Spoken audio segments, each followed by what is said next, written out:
नमस्कार, हमारे इस खास पेशकश 2 बजे दोपहर की 5 बड़ी खबरों में आप सभी का बहुत स्वागत है। मैं गरिमा श्रीवास्तव आपके साथ। इसमें पहली खबर देश की राजधानी दिल्ली से है, जहां भारत मंडपम में 3 दिवसीय स्टार्टअप महाकुंभ का पीएम मोदी ने आगाज किया। तो दूसरी खबर लोकसभा चुनाव को लेकर के है, जहां के राज्यों की 102 लोकसभा सीटों पर नामांकन का दौर शुरू हो गया। तीसरी खबर दिल्ली के सीएम अरविंद केजरीवाल से जुड़ी हुई है, जहां ईडी के समन पर भी वो पेश नहीं हो रहे हैं। केजरीवाल की याचिका पर हाईकोर्ट ने ईडी से जवाब मांगा। आपको बता दें कि सीएम ने समन को चुनौती दी थी, जिसको लेकर कोर्ट ने पूछा है कि आप पेश क्यों नहीं हो रहे। वहीं चौथी खबर एमपी के शिवपुरी से है, जहां राजस्थान के जयपुर में 2 युवकों के साथ शिवपुरी की किडनैप छात्रा नजर आई। और पांचवी और आखिरी खबर यूपी के बदायूं से है, जहां 2 सगे भाइयों का मर्डर हुआ है। पुलिस ने एक आरोपी को एनकाउंटर में ढेर कर दिया। इस 5 मिनटों के जरिए हम आपको 5 बड़ी खबरें दिखाएंगे। तो चलिए पहली बड़ी खबर का रुख करेंगे, जहां देश के प्रधानमंत्री नरेंद्र मोदी दिल्ली के भारत मंडपम में आयोजित 3 दिन के स्टार्टअप महाकुंभ का आगाज कर रहे हैं। इस दौरान पीएम ने कार्यकर्ताओं को संबोधित किया। पीएम नरेंद्र मोदी ने कहा कि देश में स्टार्टअप इंडिया अभियान के तहत इनोवेटिव आइडिया को एक प्लेटफॉर्म मिल रहा है, उन्हें फंडिंग के सोर्स से कनेक्ट किया जा रहा है। इससे आज पूरा देश गर्व से कह सकता है कि हमारा स्टार्टअप इकोसिस्टम सिर्फ बड़े मेट्रो शहर तक सीमित नहीं है। भारत के स्टार्टअप क्रांति का नेतृत्व देश के छोटे शहरों के युवा कर रहे हैं। इसी के साथ पीएम ने कहा कि स्टार्टअप तो पॉलिटिक्स में भी लॉन्च होते हैं, आप में जो जीनियस टैलेंट है वो मेरे अंदर भी है। तो भारत मंडपम में 3 दिवसीय इस कार्यक्रम का आयोजन किया गया। इनोवेटिव आइडिया को नया प्लेटफॉर्म मिला है, ऐसा पीएम मोदी ने कहा।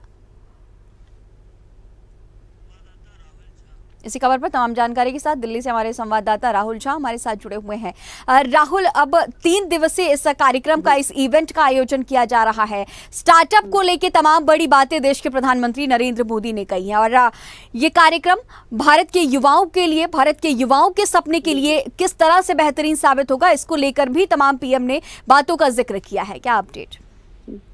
देखिए, जिस तरीके से ये स्टार्टअप महाकुंभ हुआ है, भारत में भी पहली बार हो रहा है और जिस तरीके से इसमें 2000 स्टार्टअप इसके अंदर शामिल हुए थे, और आप ये हैरान हो जाएंगे कि 20 से अधिक जो है प्रतिनिधिमंडल भी इसके अंदर शामिल हुए। 23 राज्य इसके अंदर शामिल हो गए थे, इतने शामिल हुए इसके अंदर लोग। और प्रधानमंत्री मोदी का ये कहना है, उनका कहना है कि जो इकोसिस्टम है, जो स्टार्टअप का इकोसिस्टम है, जो फंडिंग का इकोसिस्टम है, वो सिर्फ छोटे शहरों तक ही नहीं है, बड़े शहरों तक ही नहीं है, इसको छोटे शहरों तक भी हमें लेकर के जाना है। फंडिंग का जो सोर्स है वो छोटे शहरों के भी स्टार्टअप से कनेक्ट करना है हम लोगों को। तो ये उनका कहना था। लेकिन इसके अंदर जो है 5000 से भी ज्यादा लोगों ने भाग लिया जो स्टार्टअप कर रहे थे, और काफी बेहतरीन, ये शानदार था भारत मंडपम में। राहुल, जिस तरह से जिक्र किया जाता है स्टार्टअप का, जिस तरह से बात जब हम करते हैं, डिजिटल इंडिया की जिस तरह से बात करते हैं, इनोवेशन की जिस तरह से बात करते हैं, तो लोग सबसे पहले जिक्र करते हैं जो केंद्र में इस वक्त की सरकार है। तो लगातार इजाफा देखा जा रहा है। भारत के जो युवा हैं वो विदेशों में जाकर के भारत का परचम लहरा रहे हैं, तमाम स्टार्टअप के जरिए देश का नाम रोशन कर रहे हैं। और इन सब के बीच ये बड़ा इवेंट कितना महत्वपूर्ण योगदान साबित होगा आने वाले समय में, जो युवा चाहते हैं इस क्षेत्र में खुद को आगे बढ़ाना।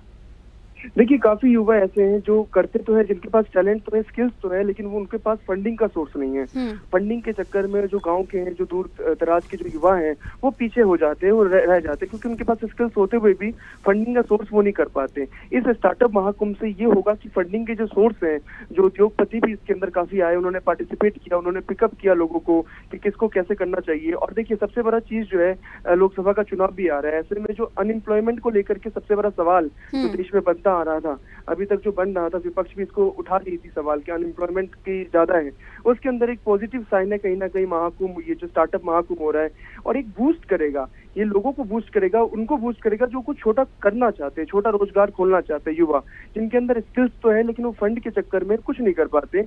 इस चीज को बूस्ट करेगा। ये बहुत ही अच्छा पहल है अगर देखा जाए तो।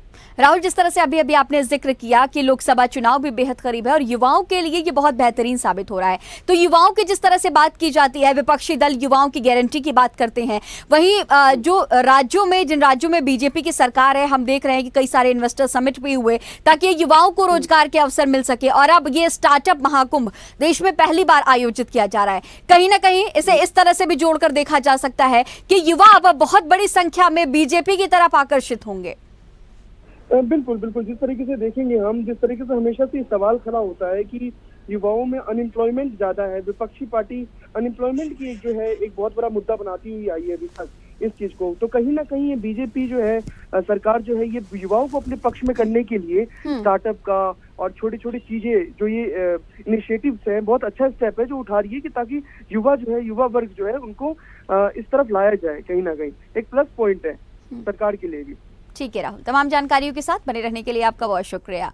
तो पीएम मोदी ने इस कार्यक्रम का आगाज किया है। रुक करेंगे अगली बड़ी खबर का, जहां देश के 21 राज्यों की 102 लोकसभा सीटों के लिए नॉमिनेशन प्रोसीजर अब शुरू हो चुकी है। इसके लिए चुनाव आयोग ने नोटिफिकेशन भी जारी कर दिया। लोकसभा चुनाव के पहले चरण में 19 अप्रैल को वोट डाले जाएंगे। इन 102 सीटों में तमिलनाडु की 39, राजस्थान की 12 और मध्य प्रदेश की 6 सीटें शामिल हैं। चुनाव आयोग ने 16 मार्च को प्रेस कॉन्फ्रेंस कर लोकसभा चुनाव की तारीखों का ऐलान किया था। चुनाव आयोग के नोटिफिकेशन के मुताबिक नॉमिनेशन फाइल करने की आखिरी तारीख 22 मार्च है। वहीं नॉमिनेशन पेपर्स की स्क्रूटनी 28 मार्च को होगी। नामांकन वापस लेने की आखिरी डेट 20 मार्च निर्धारित की गई है।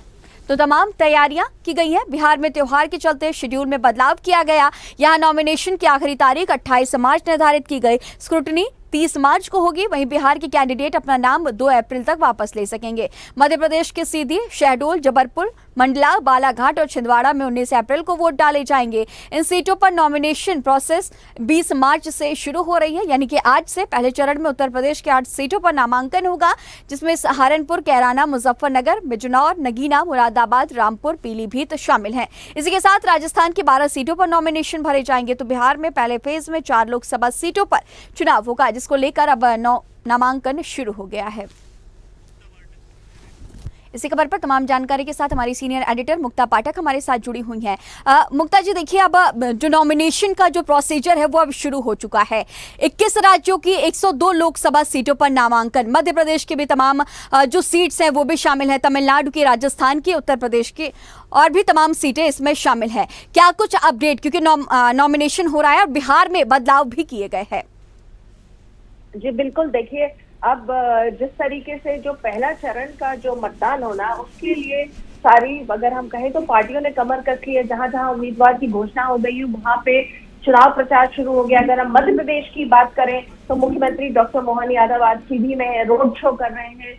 वहां पे वो लोगों से मिल रहे हैं, जनता से मिल रहे हैं, केंद्र की योजनाएं बता रहे हैं। तो देखिए मध्य प्रदेश, क्योंकि चुनाव तो पूरे ये लोकसभा का है, पूरे देश का है, लेकिन अगर मध्य प्रदेश को देखें हम तो मध्य प्रदेश में जिन सीटों पे चुनाव होना है उसमें सबसे इम्पोर्टेंट जो है वो छिंदवाड़ा। सबकी निगाहें छिंदवाड़ा पे है।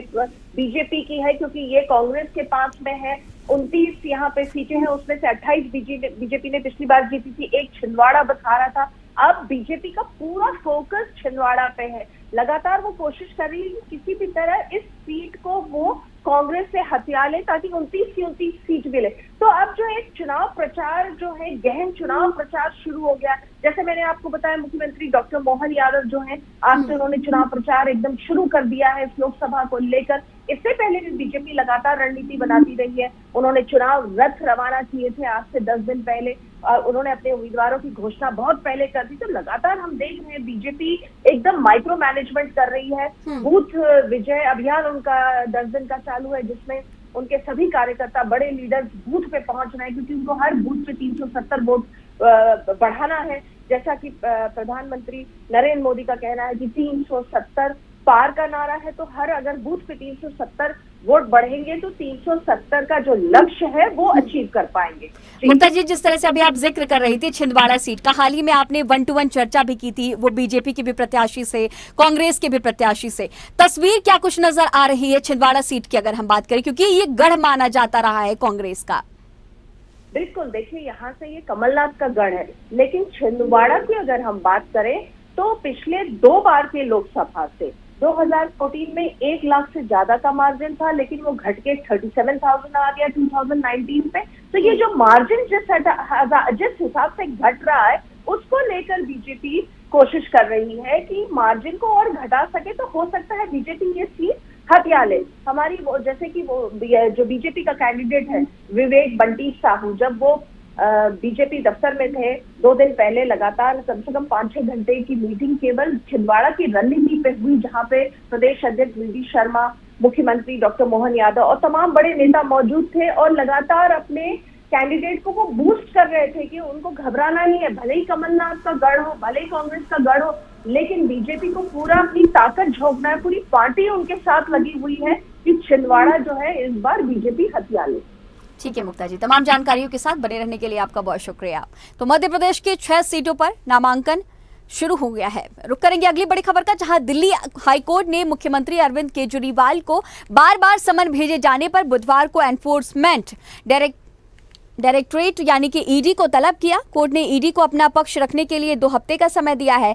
जस्टिस सुरेश कुमार कैत और जस्टिस मनोज जैन की अध्यक्षता वाली बेंच ने केजरीवाल के वकीलों से भी पूछा कि केजरीवाल ईडी के सामने पेश क्यों नहीं होते। आप देश के नागरिक हैं, समन सिर्फ नाम के लिए है। इस पर सीएम के वकीलों ने कहा कि आप नेता मनीष सिसोदिया और संजय सिंह को ईडी गिरफ्तार कर चुकी है, ईडी केजरीवाल को भी गिरफ्तार कर सकती है। वे भाग नहीं रहे हैं, लेकिन अगर उन्हें सुरक्षा मिली तो वे पेश हो जाएंगे। इसी खबर पर तमाम जानकारी के साथ दिल्ली से हमारे सहयोगी इरफान खान हमारे साथ जुड़े हुए हैं। इरफान, देखिए तमाम बातें कही जा रही हैं। ईडी की तरफ से भी आज हाई कोर्ट में जो 10 समन जो पेश किए गए थे शराब नीति घोटाला मामले में और जल बोर्ड मामले में, उसे लेकर के अरविंद केजरीवाल ने चुनौती दी थी और हाई कोर्ट पहुंचे थे। इन सब के बीच लगातार स्टेटमेंट भी उनके सामने आ रहे हैं। आम आदमी पार्टी के भी जो तमाम दिग्गज नेता हैं उनके स्टेटमेंट सामने आ रहे हैं। वो कह रहे हैं कि बीजेपी की जो केंद्र की जो सरकार है वो इन जांच एजेंसियों का दुरुपयोग कर रही है, प्रचार प्रसार न कर सके केजरीवाल, इसे लेकर के भी तमाम बातें कही जा रही है और इसी वजह से दुरुपयोग कर रही है ये जांच एजेंसियों का, तमाम आरोप लगाया जा रहा है। लेकिन आज हाईकोर्ट ने भी तमाम सवाल आम आदमी पार्टी से भी किए हैं कि वो पेश क्यों नहीं हो रहे हैं। फिलहाल क्या कुछ हालात, क्या कुछ तस्वीरें इस वक्त दिल्ली में नजर आ रही हैं? राजनीति गरमाई हुई है मामले को लेकर। ईडी ने जिस तरह 10 समन भेज दिए हैं अरविंद केजरीवाल को, बताया जा रहा है कि अब तक केजरीवाल गिरफ्तारी के डर से पेश नहीं हो रहे थे, लेकिन उन्होंने कोर्ट का रुख किया था और कोर्ट ने भी आज उनको आदेश दिए हैं कि वो केस हो चुके। पिछली बार भी वो केस नहीं उठाए थे, तो चुनाव का मुद्दा और जिस तरह चल रहा था बजट को लेकर, बजट मामले को लेकर जो सब चल रहा था, उस पर उनको बड़ी राहत कोर्ट से मिली थी। मगर अब कोर्ट ने कहा है कि वो टीवी के सामने लेकिन कभी न कभी अरविंद केजरीवाल और आम आदमी पार्टी को ये डर है आगामी लोकसभा चुनाव से पहले ही कहीं ईडी द्वारा गिरफ्तार न हो जाए, क्योंकि इससे पहले भी आम आदमी पार्टी के जो वरिष्ठ जो नेता है वो ऑलरेडी ईडी की हिरासत में है, जिन पर शराब घोटाले और मनी लॉन्ड्रिंग के घोटाले को लेकर केस चल रहे हैं। इसको लेकर कहीं न कहीं बीजेपी और आम आदमी पार्टी में राजनीति देखने को मिल रही है। आरोप प्रत्यारोप का दौर शुरू हो चुका है। एक तरफ बीजेपी कहीं न कहीं घोटाले के मामलों को लेकर उजागर करती नजर आ रही है कहीं, और दूसरी तरफ आम आदमी पार्टी उसको ईमानदार पार्टी का जो दावा कर रही है, तो इससे ये लगता है कि कहीं न कहीं आम आदमी पार्टी को एक वोट जरूर नजर आएगा। फिलहाल अभी कोर्ट ने अरविंद केजरीवाल को केस होने के लिए कहा है। तो आगे आने वाले समय में क्या पेश होंगे, क्योंकि आम आदमी पार्टी के जो वकील थे जो इनकी तरफ से तमाम बातें कह रहे थे, वो कह रहे हैं कि सुरक्षा दिया जाए तो वो पेश होंगे। हाँ गरिमा, बिल्कुल आम आदमी पार्टी ने और अरविंद केजरीवाल ने जो है गारंटी मांगी है कि अगर लोकसभा चुनाव से पहले द्वारा गिरफ्तार तो वो जरूर पेश होंगे। लेकिन देखना यह है कि अगर वो पेश नहीं होते हैं तो कोर्ट की जो कार्रवाई होती है वो क्या रहेगी। ठीक है इरफान जी, नजर बनाए रखिएगा। तमाम जानकारियों के साथ बने रहने के लिए आपका बहुत शुक्रिया। तो केजरीवाल को गिरफ्तारी का डर है, ईडी ने कई समन भेजे हैं और आज सभी समन को चुनौती देने हाईकोर्ट का दरवाजा अरविंद केजरीवाल ने खटखटाया था। तो रुक करेंगे अगली बड़ी खबर का, जहां कोटा से अपहरित छात्रा से जुड़ी इस वक्त की बड़ी अपडेट सामने आई है। किडनैप हुई छात्रा जयपुर के दुर्गापुरा रेलवे स्टेशन पर नजर आई। दुर्गापुरा रेलवे स्टेशन का एक 18 मार्च का सीसीटीवी फुटेज भी सामने आया, जिसमें छात्रा 2 युवकों के साथ जाते हुए दिखाई दे रही है, जिसके बाद से सीसीटीवी फुटेज के आधार पर युवती के लोकेशन के बारे में पता लगाया जा रहा है। साथ ही छात्रा के साथ दिख रहे 2 युवकों के बारे में भी पता लगा रहे हैं। फिलहाल अभी असमंजस की स्थिति बनी हुई है कि ये वही छात्रा है या फिर नहीं। पुलिस अभी पुष्टि करने में जुटी हुई है। कोटा के पुलिस अधिकारी भी जांच के लिए जयपुर आए हुए हैं और अपनी कमांड के अंदर बैठकर इस वीडियो का एनालिसिस कर रहे हैं, जिससे कि वास्तविक स्थिति का पता लगाया जा सके। आपको बता दें कि कोटा से अपहरित हुई छात्रा का मोबाइल गुरुग्राम के पास से बंद हुआ था, तभी से पुलिस छात्रा की तलाश में जुटी हुई है। राजस्थान के एक स्टेशन के पास से एक वीडियो वायरल हो रहा है जिसका सीसीटीवी फुटेज सामने आया है। पुलिस इस वीडियो का एनालिसिस कर रही है और ये पता लगाने की कोशिश कर रही है कि ये वही छात्र है जिसका अपहरण किया गया। इसी खबर पर हमारे साथ हमारे सहयोगी मुकेश प्रजापति हमारे साथ जुड़े हुए हैं। मुकेश, क्या अभी तक प्रशासन की तरफ से कोई स्टेटमेंट सामने आए, क्योंकि जो अपहरित छात्रा है उसके बारे में अभी तक बहुत ज्यादा डिटेल जानकारी सामने नहीं आ पाई है।